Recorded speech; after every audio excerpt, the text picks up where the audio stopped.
Les decía que cómo es posible, que es inconcebible que en el mismo año en que Costa Rica se genera ese escándalo político con la UPAD, que arrasó con ministros, viceministros, allanó la Casa Presidencial, incluso tiene el presidente de la República denunciado penalmente, un proyecto como este repositorio biométrico, usted dice, ¿qué es eso? Claro, por eso le meten, no es muy importante, vamos a ver si es tan importante. Este proyecto es inconcebible que haya avanzado silenciosamente, subrepticiamente, ¿qué más le puedo decir? Solapadamente y también sombreadamente. En la Asamblea Legislativa, que al mismo tiempo está en una investigación, en una comisión, sobre el mal manejo de datos personales en el caso de la UPAD. ¿Qué es lo que está pasando? Me acompañan Mauricio París, experto en protección de datos, abogado. Hernando Segura, experto en protección de datos y en tecnología, que ustedes no tienen una idea, él ha estado ya antes en el programa. Don Fabián Bolio, todo un abogado constitucionalista, porque finalmente la gente dice, bueno, pero esto atenta contra los derechos de las personas. Bueno, qué dicha que pude tener a don Fabián en el programa. Y Priscila Chávez, que nos va a hablar también de algo necesario para hablar ahora cuando es tecnología, ética y tecnología. Porque ya les dije, estos son negociazos, negociazos, que se hagan correctamente, se hagan bien, se hagan para beneficio de este país, con plata de este país, está muy bien. Que se hagan montando historias y haciendo cosas por abajo sin que este país esté a favor, que esté en conocimiento, y que tenga que ver finalmente con los datos de cada uno de nosotros, que ese es otro negocio, vender los datos. No, te digo. Don Mauricio París, don Hernando, don Fabián y doña Priscila, muy buenos días. Don Mauricio, rápidamente esbóceme en este proyecto del que yo he venido hablando, que ayer hablamos también. Esbóceme este proyecto para que la gente entienda listamente. Don Fabián Bolio lo conoce y nos va a hablar de eso. Don Hernando Segura nos va a terminar apoyando el tema para que doña Priscila Chávez nos hable del proyecto versus la importancia de hacer las cosas con ética en la tecnología.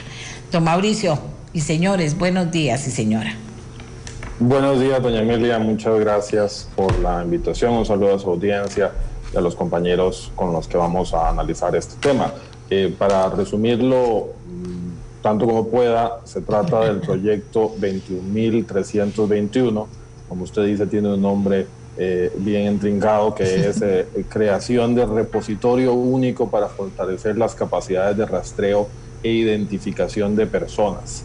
Este proyecto, que fue dictaminado de forma unánime favorable por la Comisión de Gobierno y de Administración en la Asamblea Legislativa el pasado 11 de noviembre, lo que hace básicamente es destinar unos fondos para que en el Tribunal Supremo de Elecciones se realice o se cree o se reforme una base de datos de todos los costarricenses, de todos los turistas que ingresen al país, de todos los residentes e incluso de todos los menores de edad, de todas las personas menores de edad que están entre los 12 y los 18 años. El proyecto se vende como una herramienta con fines policiales para atacar la delincuencia. Lo que establece también es que a ese repositorio, a esa base de datos biométricos, van a poder acceder de forma irrestricta las policías del país, la Dirección General de Migración, el Ministerio Público y adicionalmente el organismo de investigación judicial, sin ninguna limitación o ningún tipo de solicitud o autorización judicial para que se pueda acceder a esa base de datos. ¿Qué son datos biométricos? La forma más sencilla de explicarse lo que se me ocurre son datos que, aplicando tecnología, permiten identificar a una persona de forma unívoca. Es decir, esa tecnología permite que tengamos certeza de quién es esa persona. ¿Y de qué estamos hablando? Estamos hablando, desde luego, de las huellas dactilares, estamos hablando de reconocimiento facial, es decir, una fotografía en sí misma no es un dato biométrico, pero si se le aplica la tecnología que permite identificar a esa persona por medio, por ejemplo, de videovigilancia, sí estamos hablando de datos biométricos. Pero estamos hablando de cosas más sofisticadas también, como el reconocimiento mediante la voz, como el reconocimiento mediante la retina, como el reconocimiento vascular, por ejemplo, de los dedos de la mano, la geometría de la mano o la forma de las venas dentro de cada dedo, es tecnología que se utiliza ya hoy día. Desde luego el ADN es un dato biométrico por naturaleza. Entonces lo que quieren es crear en el Tribunal Supremo de Elecciones esta base de datos y lo ven, ya digo, como fines policiales, que uno podría decir eso podría estar medianamente bien si estuviera un poco más delimitado el uso y el tipo de datos, pero lo que es francamente preocupante, a mí lo que más me escandaliza, porque esa es la palabra adecuada del proyecto, es que se establece la posibilidad de que cualquier entidad pública, pero también cualquier entidad privada, puedan contratarle al Tribunal Supremo de Elecciones servicios de identificación biométrica de todos los costarricenses. Sí, qué horror. Si este proyecto se aprobara, doña Amelia, pasaríamos a ser el primer país del mundo que comercialice los datos biométricos de sus habitantes, incluyendo de menores de edad. Es decir, esto es Estado empresario del siglo XXI, como le decía ayer. Sin duda alguna es una ocurrencia que a mí no se me ocurre otra cosa más que venga desde la ignorancia, ojalá. Y esa conjunción de factores, un proyecto además muy mal planteado, muy escueto, es regular un tema súper delicado en 6 articulitos y sobre todo con una ley de protección de datos sumamente escueta y sumamente deficiente. Es decir, primero habría que comenzar por reformar la ley de protección de datos, por incluir incluso la protección de datos, como ya está planteado en la Asamblea Legislativa, como un derecho independiente en la Constitución Política para protegernos directamente de esto. Y me imagino que Fabián podrá ampliar sobre ese tema. Pero eso es, por resumirlo rápido y quizá mal, el ABC del proyecto del que estamos hablando. No, ¿cuál rápido y cuál mal? Está muy bien. Don Fabián. Ay, Dios mío, don Fabián, vieras que yo ya no entiendo en qué mundo vivo, ni en qué país se está convirtiendo Costa Rica, ni qué pasa con los diputados de este país. No entiendo qué está ocurriendo con el Tribunal Supremo de Elecciones, que también está atrás de esto. ¿Usted cómo lo ve, don Fabián? Buenos días, doña Amelia, y todos los radioescuchas y televidentes, y a los colegas que nos acompañan en este programa de hoy. Bueno, yo lo veo negro, igual que don Mauricio París, lo veo oscuro. Este es un proyecto de ley más que reduce nuestras libertades, nuestros derechos, y que va convirtiendo a Costa Rica lentamente, uno más, en un país socialista en el que no se respetan nuestras libertades y nuestros derechos. Y siempre hay un argumento, ¿verdad? El argumento es o la seguridad, o el terrorismo, o el lavado de dinero, pero ese siempre es el argumento, pero el resultado es el mismo, es la restricción de nuestros derechos constitucionales. Y eso es lo que tenemos que entender. Y segundo, tenemos que entender que Costa Rica no está vacunada para convertirse en un país autocrático como ocurrió con Venezuela. Yo lo he dicho muchas veces en este programa. Venezuela era un país donde usted bailaba y tomaba ron y podía viajar por donde quisiera, y era un país riquísimo, con minas, todo tipo de actividades. Y hoy es una narcodictadura que asesina, encarcela a sus opositores y que mantiene, que ha producido un saqueo completo del país, además, y un empobrecimiento generalizado. Costa Rica se puede convertir en eso, y no creamos que porque un proyectito de ley se aprueba, ese no va a ser un disparador. Este podría ser un disparador. ¿Por qué? Y entro en materia. Porque como dice don Mauricio, una vez que hemos creado este banco de datos o este registro de todos nuestros datos, con esta libertad absoluta de conocerlo por cualquier persona, incluso pagando, de ahí a que nos vigilen hasta en nuestras casas por cámaras externas y por todo tipo de otros mecanismos, es nada más un paso, ¿verdad? Es decir, ese es el primer peligro del proyecto. El proyecto, coincido, está muy mal concebido, muy corto y simple, y solo tiene una mitad, y ya termino. Es la mitad que le otorga poder y autoridad a instituciones estatales sobre nuestros datos personales. Coincido, está muy mal. Y, en segundo lugar, le falta la otra mitad que debería ser más grande, que es todas las limitaciones y restricciones y sanciones gravísimas para aquellos que desprotejan esos datos o los circulen o los utilicen. Vea usted que para entrar en materia, y termino rápidamente. No, tenemos tiempo, tranquilos. Hay que...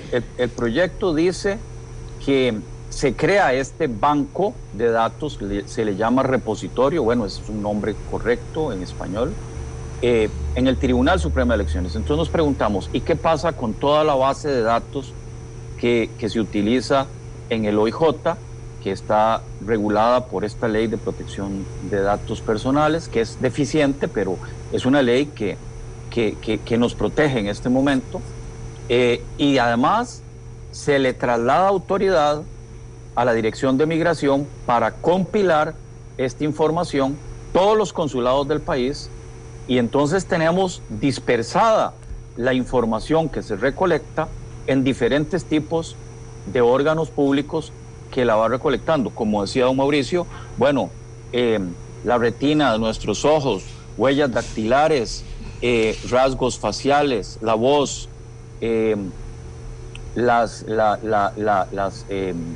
ADN, toda esta identificación que es muy precisa va a estar compilándose en diferentes oficinas del país sin ningún registro, sin ningún recaudo.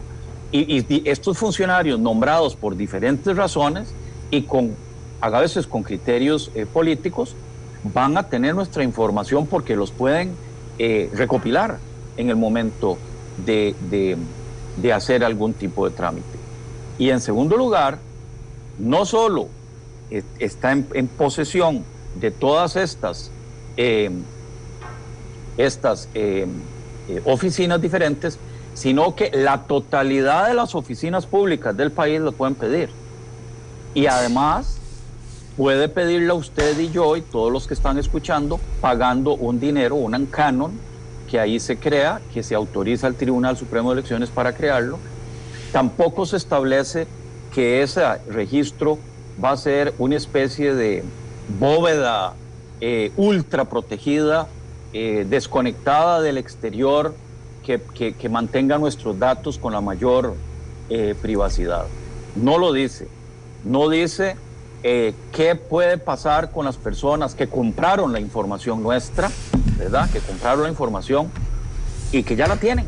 Y no dice cuántas veces puedo comprar yo la información ni de cuántas personas. Es decir, si yo tengo una plata, puedo comprar de 100 personas o de 300 personas o de 500 personas según la cuota. Entonces, para terminar esta primera parte, me parece que es un proyecto que transgrede directamente nuestro derecho a la intimidad, nuestro derecho a la personalidad, y también es un proyecto que pone en peligro nuestra identidad y nuestra actividad como personas que vivimos en un país libre, porque de allí a utilizar esta información con fines políticos, ideológicos, es más, ni siquiera hay un límite en este momento en ese proyecto de ley. Se aprobó subrepticiamente, como lo dice usted, a oscuras, no se publicó, no se sabe qué fue lo que pasó en gran carrera, y por eso yo le pido a todos los diputados que por favor en el plenario lo devuelvan a la comisión, lo archiven y que Costa Rica no sepa más de este tipo de iniciativas tan peligrosas para nuestros derechos y para la democracia costarricense. Gracias, don Fabián. Don Hernando Segura, vamos a ver, ¿cómo lo enfoca usted? ¿Cómo lo ve? Doña Amelia, bien, buenos días a todos. Es un placer estar en este foro y buenos días a todas las personas que nos ven y nos escuchan hoy. Primero que todo, yo vengo del lado de la tecnología y creo que me posicionaría muy mal oponiéndome al avance tecnológico. Eso además la historia ha demostrado que es imposible. Los adelantos tecnológicos vienen porque vienen y es una prueba de esto lo que ha sucedido desde hace ya algunos años con las tendencias en el área de la inteligencia artificial, que crecen incluso a pesar de que hay muchas personas que se oponen a ellas. Y la verdad es que yo soy un creyente de que la tecnología traerá beneficios y muchos más en el futuro, siendo una herramienta como lo es. La tecnología tiene que ser planeada con mucho cuidado porque hace algunos años teníamos herramientas con mucho menos facultad de causar impacto. Hoy en día una red social o una pieza de software o un programa tiene capacidades de impactar no a una persona, como era un hacha en los tiempos de la prehistoria, sino a miles o a millones de personas. Y hay muchas pruebas de que esto sucede. La biometría tiene una definición, tal vez que es la que más me gusta a mí, que tiene que ver con el procesamiento tecnológico que se relaciona con las características físicas de una persona o fisiológicas. Por eso don Mauricio decía hace un rato que incluso la forma de las venas dentro de la mano es una forma de identificar a una persona de manera única. Eso es fisiología. O incluso características de comportamiento, es decir, la forma en que una persona camina, la forma de su cuerpo o incluso los lugares a los cuales estas personas pueden ir y ubicarse, dónde trabaja, dónde vive. Todos esos son elementos que pueden poblar una base de datos para lograr la identificación única de una persona. Esto en sí es muy peligroso por dos razones fundamentales. La primera es que esto es completamente nuevo para la humanidad. Nunca habíamos tenido la capacidad de identificar a una persona multiplicada por millones, como está sucediendo, por ejemplo, en China. En China, la biometría es una tecnología extraordinariamente avanzada porque ellos, desde su perspectiva de los derechos humanos, le ponen menos jerarquía a la privacidad que a, por ejemplo, la salud o a la seguridad. Y esa es una decisión que China como país tomó. Sin embargo, la Unión Europea ha definido para el uso de la biometría varios elementos que tienen que ser cumplidos. Está que las personas que vayan a dar sus datos tienen que dar un consentimiento para que los datos sean almacenados. Si existe una vulneración de esos datos, es decir, un hacker los extrae, la institución tiene que notificarlo en menos de 72 horas y otras más. Pero para mí la más importante y que creo que hay que considerarla con mucha seriedad en este proceso es que todas las soluciones que incorporen a el uso de la biometría tienen que tener privacidad por diseño, y eso para mí es el centro de este elemento. ¿Qué significa la privacidad por diseño? Las personas tenemos derecho a la privacidad, y cuando vamos a diseñar o a construir una solución como esta que está hablándose en este proyecto de ley, lo que tiene que girar alrededor de todo el proceso es la privacidad de las personas. En particular, la posibilidad de que haya, por ejemplo, una institución privada que pueda comprar los datos de biometría de una persona y por lo tanto identificarla de manera única, puede ocurrir que esta institución privada lo ligue a sus propias cámaras de seguridad. Entonces, hay una persona que llega todos los días, digamos que fuera una tienda de electrodomésticos o un supermercado, entonces puede identificar a esa persona y además a través de la identificación puede obtener datos de cuáles son, dónde vive, incluso niveles salariales, temas familiares, porque todos sabemos que las vulneraciones en el área de la seguridad de los datos provienen de la capacidad de unir múltiples fuentes de datos. Eso le falta a este proceso. Estamos colocando un grupo de elementos que pueden ser unidos a través de la tecnología y ponernos a nosotros como ciudadanos en peligro, porque ya lo sabemos y ya ocurre. Al unir estos datos a través de la tecnología, ocurren estafas, ocurren amenazas a la integridad de las personas, como lo vemos todos los días en Costa Rica, en un nivel tecnológico más bajo todavía, utilizando llamadas telefónicas. Nada más como para cerrar este tema y que veamos que no estamos hablando de algo de la guerra de las galaxias, ya ocurrió. Facebook fue obligada a pagar cerca de $500 millones hace muy poco tiempo, pocos meses, en el estado de Illinois, en Estados Unidos, porque fue demandada por el uso de sus capacidades de identificación facial en los tags, en las identificaciones de las fotografías de personas en su plataforma. ¿Qué es lo que quiero decir acá?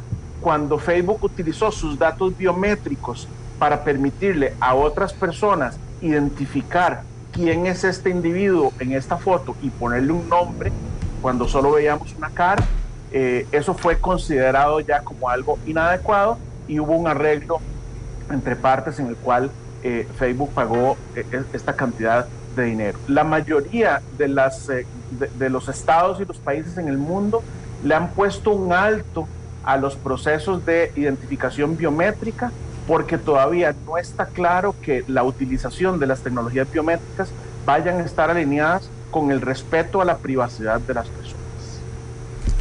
Yo diría que vea qué gravedad de lo que estamos hablando y todos le han dado esta dimensión.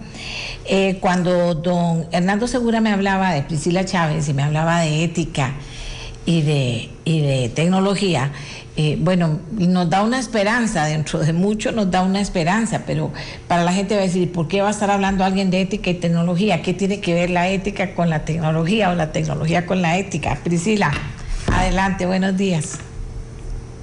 Hola, buenos días, qué lujo poder estar acá conversando con ustedes hoy. Y sí, que tiene que ver, ¿verdad? Todo esto, por un lado, se ha manejado siempre la parte tecnológica totalmente desvinculada de las decisiones que llegan a afectar a personas en su día a día. Y de eso se trata justamente la ética, se trata acerca de proteger el derecho fundamental que tenemos todas las personas para poder tomar decisiones que afecten nuestra vida con información y data que es nuestra. Nuestro ADN es de nuestra propiedad, nuestras huellas dactilares son de nuestra propiedad. Todo lo que vaya a representar un mecanismo de identificación hacia nuestra persona es nuestro. Entonces, el primer argumento o la primera pregunta que sale es, ¿qué es todo lo que puede salir mal? Y de ahí es donde entra la ética. Entonces, el poder analizar de todas las soluciones que tienen muchas connotaciones positivas, que definitivamente podrían hacer un Estado muchísimo más eficiente, podrían resolver problemas que nunca hemos logrado resolver a través de herramientas científicas y tecnológicas. Pero también hay muchas consideraciones de cosas que podrían salir mal. Yo no vengo a hablarles acerca del proyecto de ley per se, yo vengo a hablarles acerca de preguntas que tengo que todavía no tengo respuesta. Y estas preguntas son las preguntas que deberían de estar en la mesa de discusión, en la comisión encargada de este proyecto de ley y que deberían de buscar potenciales respuestas, porque ni siquiera es que podemos ver 50 años hacia el futuro como para poder saber todas las consideraciones que se tienen que tomar en cuenta. Entonces, desde la perspectiva ética hay 4 componentes. El primero lo han mencionado los 3 colegas anteriormente, la privacidad. Entonces, ¿de qué forma estamos asegurando que la información que se esté generando de cada uno de los individuos se esté recopilando y albergando en un lugar en el que pueda ser accedido solamente por las instituciones que efectivamente deberían de tener acceso a ello? Y por otro lado, que la información que se vaya a generar sea de índole personal, no para ser utilizada para procesos comerciales. Si por definición yo soy dueña de mi ADN, ¿por qué otro ente u organismo debería de estar lucrando con mi información? No debería de ser yo tal vez la persona que debería sacar el mayor provecho de que mi ADN sea vendido o de que mi información biométrica sea transada para poder generar mecanismos de autenticación en los mercados comerciales. Entonces, este es un primer componente ético, que es el de la privacidad, que ya han tocado con muchísimo detalle. El segundo es el tema del monitoreo, la información física. Hernando mencionaba el caso de China. Voy a elaborar un poquitito más de lo que está sucediendo en China. Desde el 2009 existe un programa de crédito social en donde el gobierno de la República de China está en este momento generando un sistema que le permite a cada uno de los ciudadanos tener una evaluación como persona. Entonces, si yo soy una buena ciudadana porque adquiero ciertos productos versus otros productos que no favorecen la economía china, entonces me dan una mejor reputación. Si cruzo la calle en una intersección y el semáforo está en rojo y la cruzo igualmente, entonces eso me baja puntos en mi evaluación. Se están utilizando sistemas de reconocimiento facial justamente para poder identificar el comportamiento social abierto de cada uno de los ciudadanos. China tiene el 50% de las cámaras de seguridad del mundo, justamente para poder albergar y poder hacer que todo este sistema monstruoso tenga efecto y sea lo más eficiente posible. La pregunta es si existe riesgo de que a eso podamos llegar.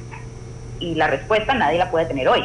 Tendríamos que generar sistemas y generar regulación que nos proteja para evitar que eso pueda suceder. Entonces, ese segundo punto ético, que es la integridad de la información física, ¿verdad?, en cuanto a monitoreo, es un riesgo gigante y latente que está sobre la mesa. El tercero es la autonomía. También se mencionaba acerca del consentimiento. El consentimiento es algo muy delicado, porque yo le puedo decir, si fuera Facebook y voy a permitir que las personas se autentiquen a través de mi página, puedo decirles en letras muy pequeñas que es toda la información que les voy a estar extrayendo de sus perfiles. Pero no necesariamente estoy educando a las personas con respecto a toda esa información. Entonces el consentimiento tiene que ser un consentimiento informado. Este proyecto de ley y cualquier otro que venga hacia el futuro debería de responder las preguntas de cuál es la información que se está colectando y cuál es la información que se va a continuar manteniendo a lo largo del tiempo. ¿Cómo voy a informar a los individuos acerca de la información que estoy colectando acerca de ellos mismos? ¿Cómo se lo explico? ¿Para qué se va a usar? ¿Quién tiene acceso a ella? ¿Por cuánto tiempo van a tener acceso a esa información? Se debe de pedir autorización a cada persona cada vez que alguien ingrese a solicitar autenticación. Y de otra forma, ¿cómo se le explican a todas las personas que vayan a ser parte de ese repositorio las consecuencias o los efectos posibles que podrían tener para ellos y ellas el que cada institución tenga ese tipo de información? Este nivel de detalle es consentimiento informado. No es darle check a una casilla para que entonces la letra menuda me diga 3 diferentes frases. Consentimiento informado es a la vez un riesgo de exclusión, porque no todas las personas van a poder entender de la manera más directa acerca de toda esta gran envergadura del proyecto. Entonces, la exclusión es el cuarto riesgo ético que vemos en este proyecto de ley. Empecemos con el hecho de que globalmente se conoce que solamente un 0.62% de las personas no van a poder ser identificadas por mecanismos biométricos no invasivos. O sea, un 0.62% de la población global no pasa los sistemas biométricos porque sus huellas dactilares no son lo suficientemente visibles o porque en cuanto utilizamos tecnología de reconocimiento facial no es determinante o certera. Esto en Costa Rica solamente significa que unas casi 30,000 personas no podrían ser incluidas en este tipo de sistemas. Entonces, si vamos a hacer un sistema, un repositorio como este, que sea obligatorio, ¿cuántas personas se están quedando por fuera? Y adicionalmente a esto, ¿cuántas personas se van a quedar por fuera? Porque no vamos a poder explicarles con letra chiquitita en un documento lo que esto representa para sus vidas. Entonces, el cuarto riesgo de exclusión social es quizás el que por ningún lado aparece en el documento de ley, el que por ningún lado se está hablando y que por otro lado también no tiene sentido seguir adelante con un proyecto o con una iniciativa que vaya a dejar desprotegida a las poblaciones más vulnerables.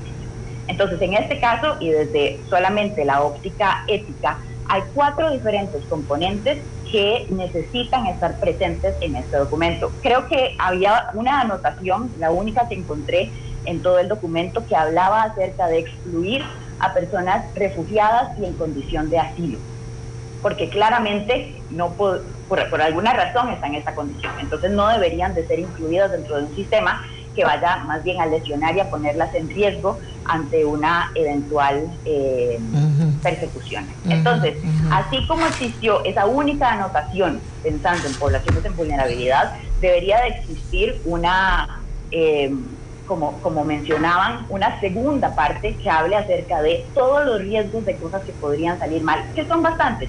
Y estoy de acuerdo con Hernando en el hecho de que no se trata acerca de limitar la tecnología. Esto nos podría traer ventajas enormes como país. Claro. Hay muchos países, como usted mencionó desde el principio, que lo están adoptando, pero mismo estos países lo han adoptado de una manera paulatina. Israel desde el 2009 está en una iniciativa de recolección de datos biométricos y aún a hoy, 11 años después, sigue siendo opcional.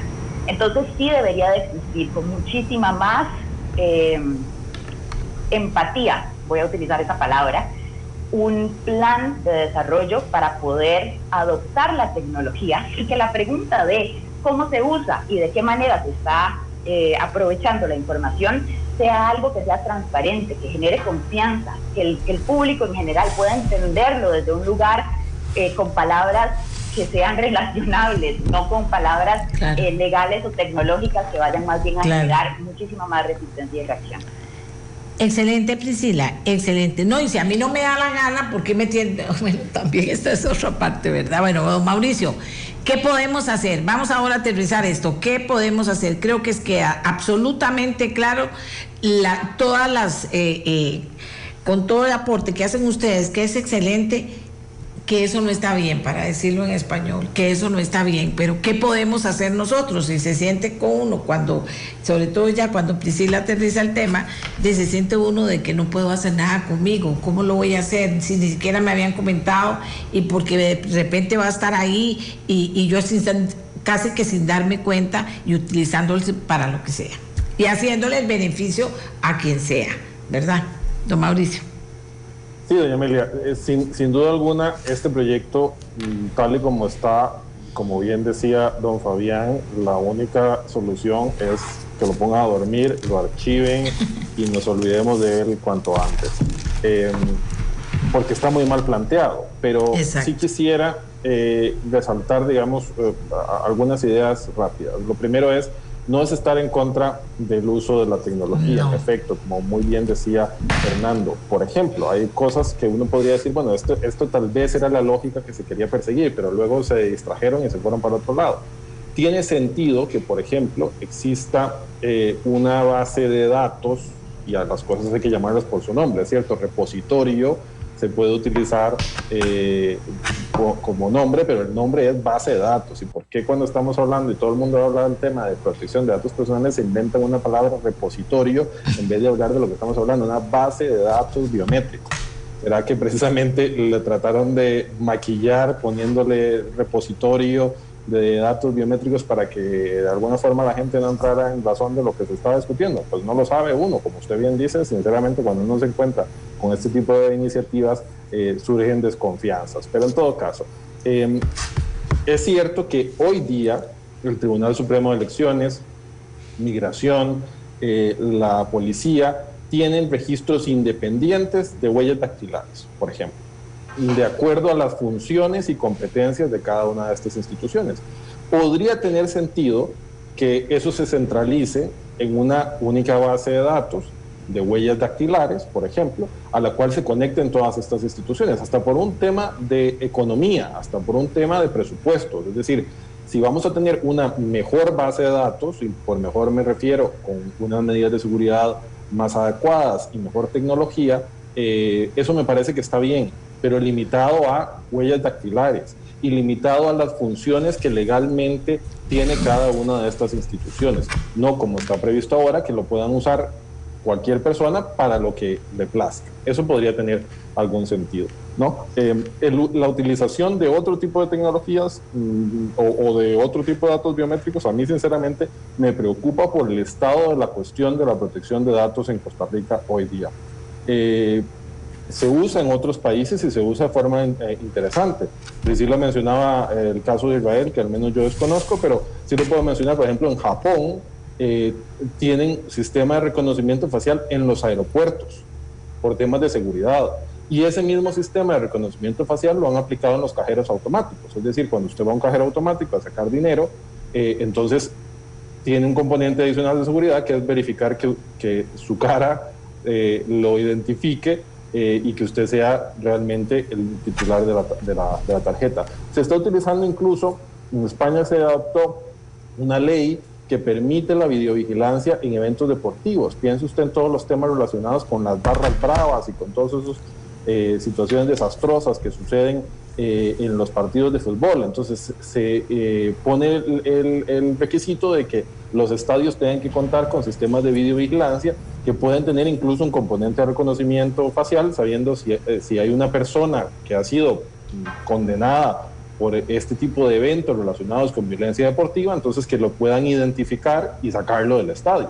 Pero siempre ha sido en jurisdicciones que tienen un estándar tecnológico y regulatorio muchísimo más desarrollado que el nuestro. Estoy hablando de países democráticos, desde luego. Si vamos a regímenes no democráticos, totalitarios, pues las reglas son otras. Pero algo que sí quisiera mencionar también, doña Amelia, es que este tema, el uso de datos biométricos, está prohibido, salvo excepciones muy puntuales, por el estándar internacional en materia de protección de datos personales. Y por el estándar internacional me refiero a dos instrumentos.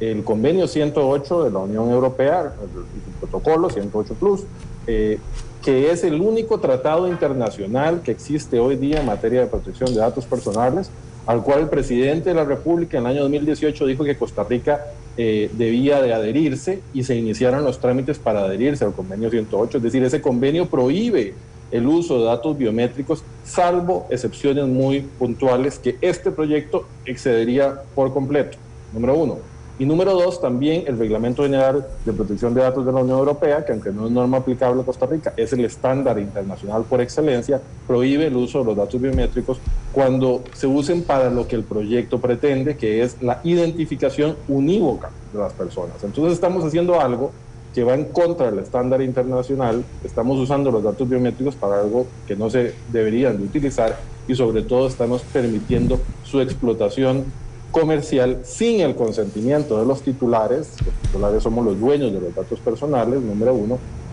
Número dos, sin que también se perciba un beneficio económico asociado a eso. Hoy día existen empresas que le pagan a usted $100 al mes, o $200 al mes, o $50 al mes, para que usted les permita utilizar sus datos personales, para que haya trazabilidad de todos sus datos. Usted instala una aplicación y le rastrean su vida, pero usted lo hace con su consentimiento y está recibiendo un beneficio económico. El problema aquí también, porque muchas veces uno lo que se encuentra es, pero ¿por qué tanto drama si en las redes sociales tienen todos sus datos personales? Si Facebook conoce todos sus datos, si le dan su huella digital a Apple para desbloquear el iPhone, o permiten reconocimiento biométrico para desbloquearlo. Bueno, esas son otras cosas. Es decir, el uso que cada persona haga de sus datos personales, y si es irresponsable, si es negligente, si es imprudente en el uso de sus datos personales, me parece que es algo muy lamentable, pero está dentro del marco de la voluntad de cada quien. El problema es, como bien decía don Fabián, que nos quiera meter este mismo año la UPAD para usar nuestros datos para generar política pública, o ahora que quieran crear este tipo de bases de datos pensando que lo ciudadano es propiedad del Estado, y que por ende el Estado puede utilizar los datos del ciudadano como le viene en gana. Y esa lógica que se crea de que el que nada debe, nada teme, y que cuál es el problema con que todo el mundo sepa que está haciendo el otro, es una distorsión social en este país. Imagínense, en Estados Unidos, por ejemplo, ni siquiera existe un sistema de registro civil como existe en Costa Rica. Es decir, no existe un documento único de identidad, no existe una cédula de identidad de los estadounidenses.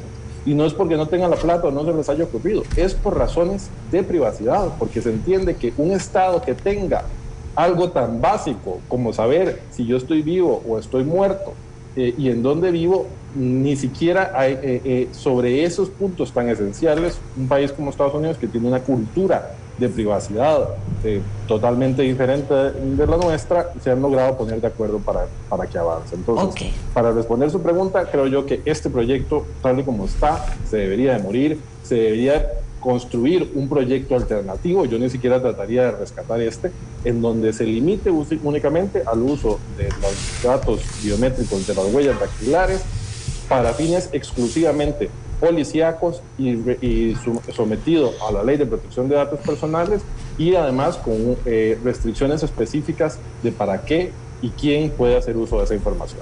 Muchas gracias, Mauricio. No, yo le haría un examen a cada diputado que va a votar a ver si sabe de qué está hablando y qué está votando.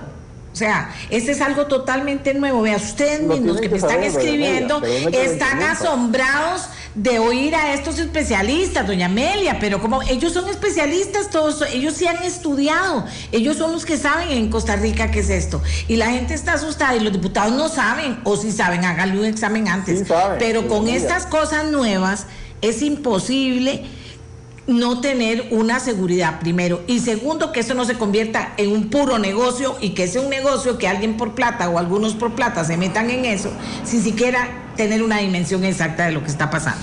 ¿Qué se puede hacer, don Fabián? Gracias. Bueno, yo coincido con lo que dijeron los colegas. En primer lugar, también haría esa aclaración que no creo que no lo dijo Hernando Segura así, pero no es que nosotros, los costarricenses, somos unos cavernícolas que vivimos, ¿verdad?, en unas cuevas y perseguimos dinosaurios para comer. No, es el contrario. La tecnología la hemos introducido en todas nuestras vidas. Lo que pasa es que el fenómeno secundario, que lo explicaba también, es cuál es el efecto de la tecnología sobre nuestra libertad y nuestra democracia. El artículo 1 de la Constitución dice: Costa Rica es una república democrática, libre e independiente. Ese es el punto, donde se intersecta la tecnología con nuestra libertad. El artículo 24 protege nuestra intimidad. El artículo 3 de la Convención Americana de Derechos Humanos y artículo 11 protege la vida privada, la intimidad, la imagen. Es una norma superior, jerarquía superior a la ley, más estas otras convenciones europeas de las que nos hablaba Mauricio. Ese es el primer tema. Pero es muy sospechoso que, por ejemplo, si hay grupos que están de acuerdo con esta legislación, pero que están en desacuerdo con la tecnología que ha traído, por ejemplo, Uber y Didi, las plataformas tecnológicas para movilizarse, que son de uso privado, entonces usted sospecha, ¿por qué quieren evitar que esa tecnología funcione en favor del ciudadano, pero quieren que la tecnología funcione en contra del ciudadano? Claro. Con este proyecto de ley? Y lo que decía Priscila Chávez es importantísimo, es lo que yo decía. La segunda mitad del proyecto tiene que ser más grande y más importante que la primera. Es todos los resguardos que tienen que ser una lista taxativa expresa en la ley. No puede haber una delegación a ningún reglamento. De primero, la autorización personal para que se utilicen mis datos de cualquier manera. Y segundo, la intervención de un juez. Es decir, que siempre haya un juez en medio de una petición de una institución para utilizar nuestros datos, igual que se hace con un allanamiento. Un allanamiento a nuestra propiedad privada necesita de la intervención de un juez, porque así lo establece la Constitución y la legislación. Y nos preguntamos, ¿por qué entonces, si se va a utilizar nuestros datos biométricos, ¿verdad?, que nos identifican plenamente de todos los demás, no interviene un juez? ¡Qué sospechoso! Sospechosísimo. ¿Y cuál es el efecto que va a tener sobre el funcionamiento de nuestra democracia y nuestros derechos? No es que nos oponemos a la tecnología, no, al contrario, es que esta tecnología tiene que resguardarnos a nosotros nuestros derechos y la vamos entonces a disfrutar y a utilizar. En este proyecto no hay límite, es más, hay una petición, dice el artículo 4, los poderes de la República, es decir, todos, los órganos del Poder Legislativo, los ministerios, sus órganos adscritos que quieran verificar la identidad de personas, utilizarán la Plataforma Nacional de Identificación Biométrica del Tribunal Supremo de Elecciones. Entonces no es cierto que el proyecto de ley pretende protegernos de los delincuentes. No es cierto. resulta que con esta autorización absoluta y total de todos los órganos gubernamentales, vamos a perder nuestra identidad, vamos a perder nuestra intimidad y podría ser utilizado esta información para fines ideológicos, políticos o hasta delincuenciales.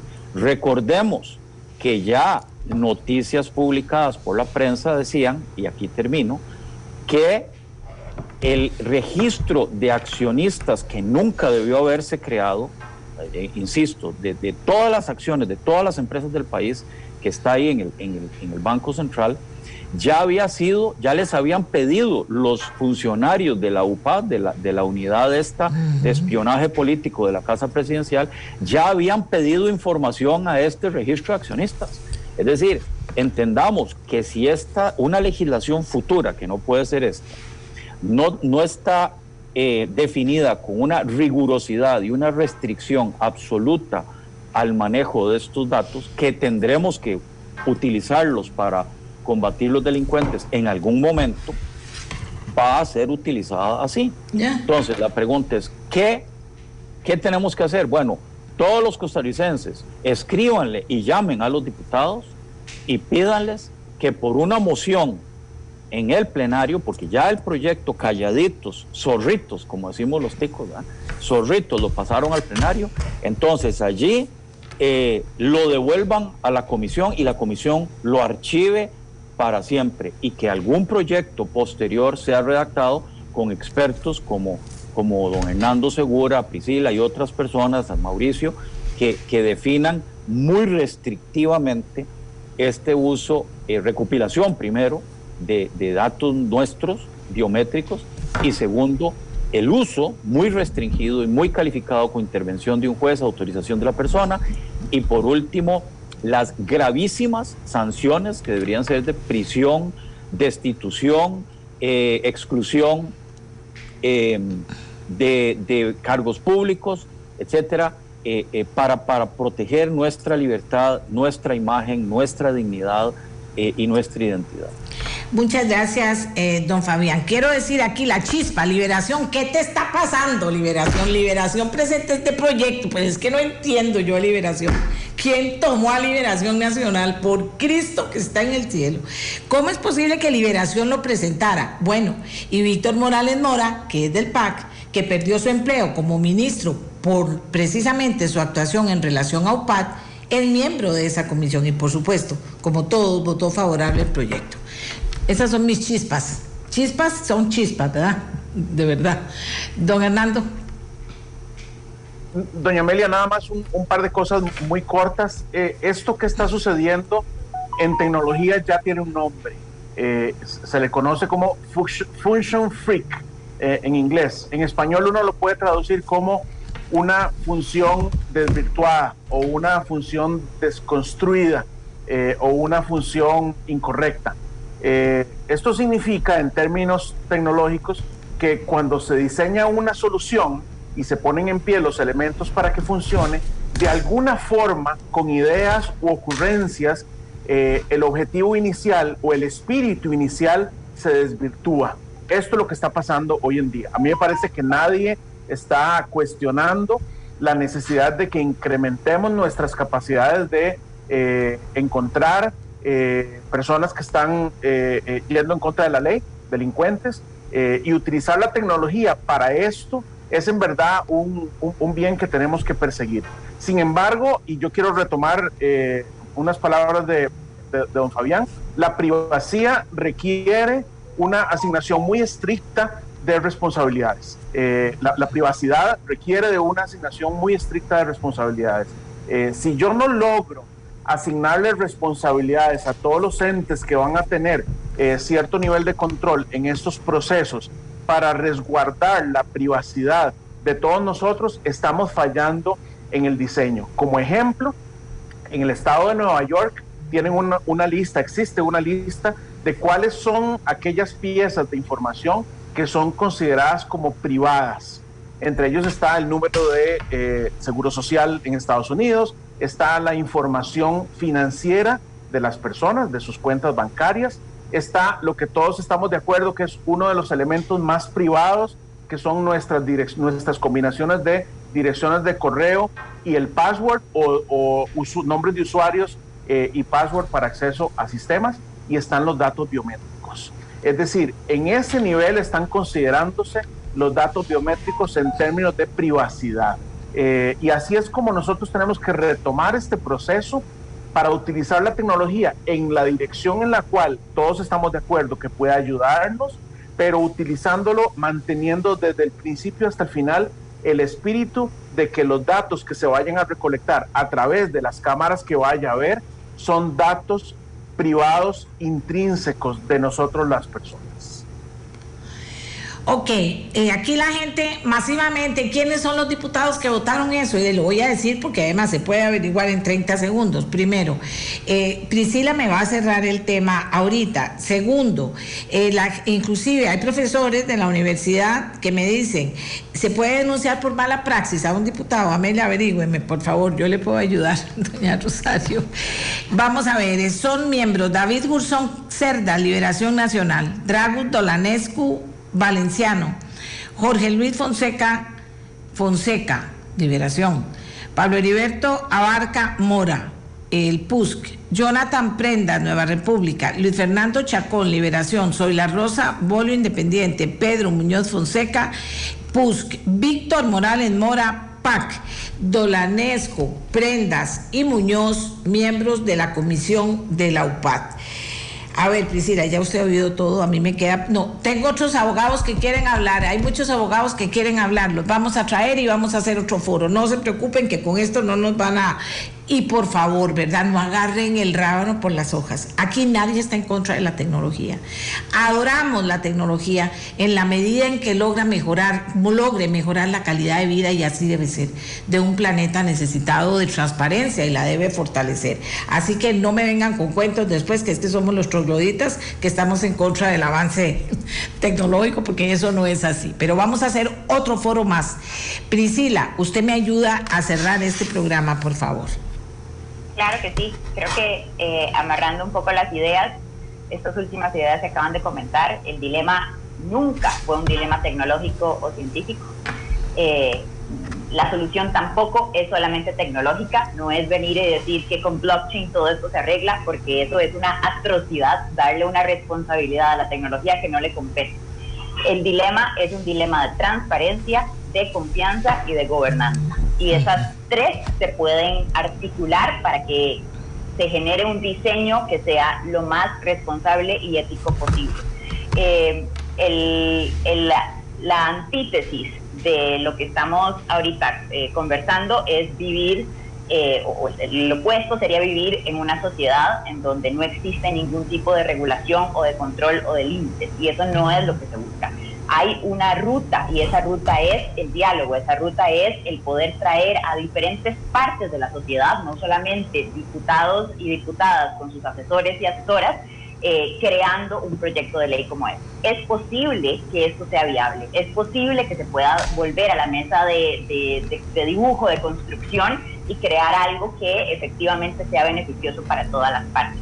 Y este reto de diseño que tenemos entre las manos todos y todas, también nos pone a reflexionar un poco. Si tenemos tanta desconfianza en que el gobierno vaya a tener acceso a toda esta información y que la pueda revender, ¿no deberíamos también pensar qué tan responsables estamos siendo todos y todas con la información que muy libremente y sin ningún tipo de problema lo estamos cediendo al Internet público? Entonces, aunque estoy de acuerdo que es una decisión individual de cada persona lo que hace con su información, también hay un problema generalizado de la información y el consentimiento que estamos dando. Entonces, si tanto estamos reaccionando ante la posibilidad de que el gobierno vaya a tener toda esa información acerca de nosotros y haga lo que le dé la gana, también reflexionemos un poquito de cuál es la forma en que nosotras y nosotros mismos estamos haciendo un uso responsable de nuestra propia información y data. Entonces, mi reflexión va por ahí. Definitivamente es posible llevar esto hacia adelante y todas las partes se sientan a conversar acerca de todo lo que podría salir mal, empezando por esta discusión que usted muy amablemente nos dio el espacio de poder empezarla hoy o continuarla hoy, pero adicionalmente es también una decisión individual el estar informada de qué es lo que está pasando con mi propia data. Y si todas las personas de este país nos interesáramos un poco acerca de este tema, sería menos probable de que proyectos de ley como este pasaran debajo de la mesa sin ningún tipo de conversación ni de exploración de todas las consecuencias negativas que esto podrían traer. Excelente. Priscila Chávez, ética y tecnología. Don Fabián, por supuesto, don Hernando Segura, súper técnico, don Mauricio, protección de datos, abogados, son gente que sabe del tema. Yo voy a seguir con el tema. ¿Qué te parece? Voy a traer a 4 abogados más, o tal vez a 3 abogados y a 1 de estos técnicos, porque eso es importante para que estén ahí también aportando desde esa perspectiva. Me parece una verdadera, o sea, es que uno no admite que los hayan engañado.